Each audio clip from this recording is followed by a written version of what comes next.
Bringing you the latest news from Bucks County, this is the Courier Times Update with Rachel Cannell.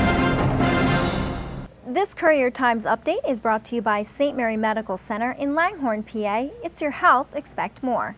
Good afternoon, everyone. I'm Rachel Cannell, reporting from the Courier Times newsroom, and here's what you need to know about what's going on in our community this Tuesday, August 6th.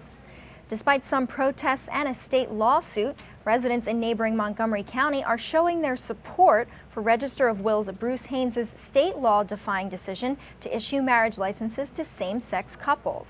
More than 100 people rallied Monday on the steps of the Montgomery County Courthouse. To date, Haynes has issued 78 licenses to same-sex couples, and 21 of those have been used in marriage ceremonies. Well, I want to make it clear that Bruce Haynes did exactly what the law commands. Bruce Haynes took an oath of office. The oath of office does not require him to uphold the Domestic Relations Code of Pennsylvania. The oath of office requires him to uphold the Constitution of the United States of America. About a week or two, we were made aware that people were really hungry in our community to show their public thanks for D. Bruce Haynes and our commissioners for their precedent setting in marriage license, same-sex marriage. And so we really just wanted people to come today to be able to have a public place to show that we're putting Pennsylvania on the map. We're eager for the Commonwealth of Pennsylvania to legalize same-sex marriage.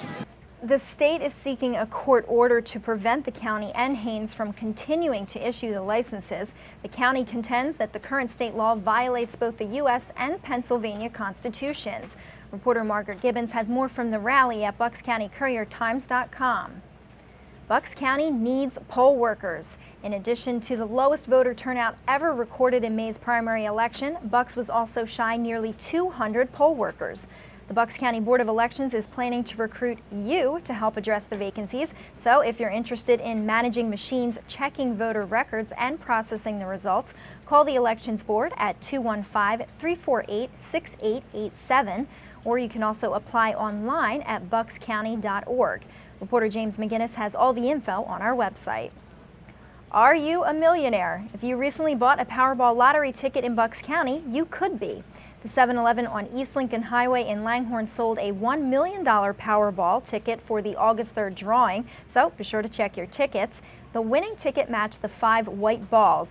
If you're the winner, you should sign the back of your ticket and call the lottery offices at 717-702-8146. The main jackpot is now $400 million for Wednesday's drawing. The Langhorne 7-Eleven will get a $5,000 bonus for selling the winning ticket. Reporter Christian Menno has this story online. A Ben Salem VFW Post has announced a scholarship fund to benefit Ben Salem high schoolers in memory of Perry Cruson. He's one of 2 teens that drowned in the Neshaminy Creek late last month.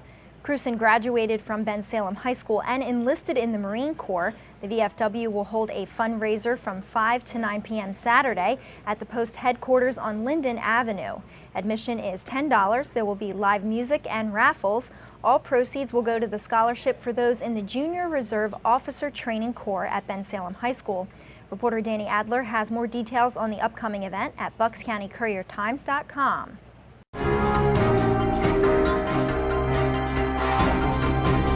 Our very own Marion Callahan checks out some back-to-school deals for this week's Saving Bucks.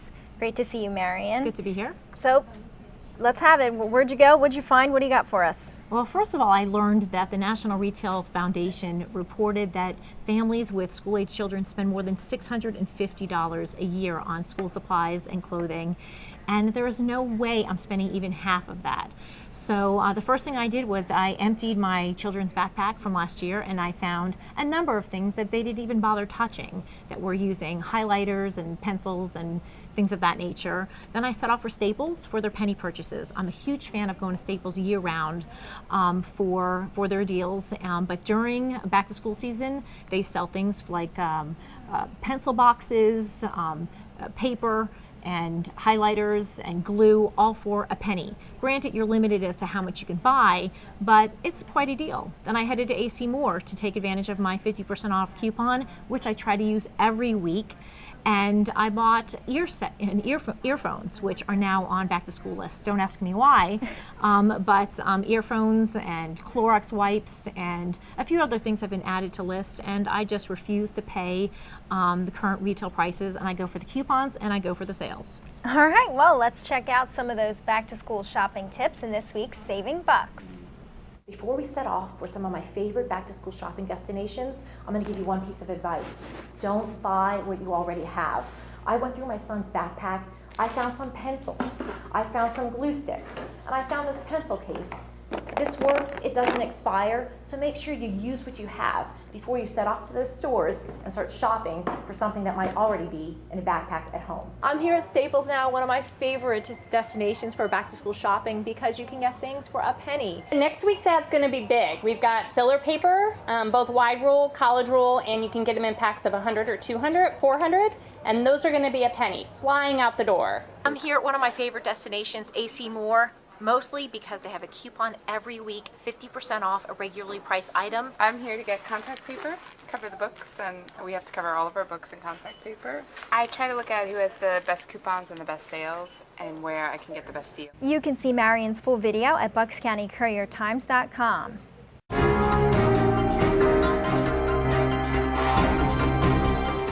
Eagles fans are well aware of what the Birds' offensive line looked like without All-Pro left tackle Jason Peters last season.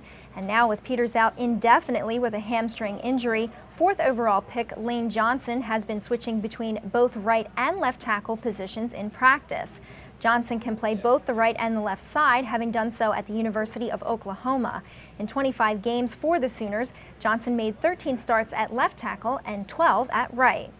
My deal is that I need to play both. You know, if Peters goes down, I need to fill the void, and just getting every rep I can is going to help me. I think it's big. I think they want to be prepared. You know, if a situation like that, happens, if Peters goes down, they want to know that they have somebody that they can count on. I think it's a good sign. There's not very many people that can play both. And, the more practice I get, playing left and right is going to help me in case something, happens with Jason. The offensive line is just one of many intriguing storylines for this Eagles season as new coach Chip Kelly continues to implement his scheme while still looking for a quarterback to emerge from the competition. Reporter Ed Kratz has more on Johnson's progression on our website. The Newtown, Pennsylvania Junior Legion baseball team will square off against Bloomsburg today after rallying Monday to defeat Upper Perkiomen 7-6 in Homer City. The win puts Newtown into the finals as the only remaining undefeated team. Trailing 6-3 in the bottom of the 7th, Newtown drove in the winning runs with a walk-off double to complete the comeback. We'll have more on these games, so be sure to check online. A Bucks County native has taken on a pretty large endeavor. Malika Spencer is running Roots to River Farm, an organic farm in Solebury. And our very own Stephanie Vito is following the farm in its first year of operation. It means working outside. It means being part of a process of growing food, of selling food, and of eating food. It means being part of a community and really based on a piece of land, on a piece of property. It also means being a mechanic. It means trying to figure out finances. It means being a business person, a teacher, a student. It means lots of things, which is what's really fun about it. I think farming is one way where you're creating something, you're building something that is having a good impact on the people around you. And I think that direct connection with your work and the impact that you're having can be hard to find. You can follow Stephanie's monthly series on our website. And of course, you can also find updates for all of these stories at buckscountycouriertimes.com or follow me on Twitter for your latest local news. I'm Rachel Kennelly. Thanks for watching. Have a happy Tuesday.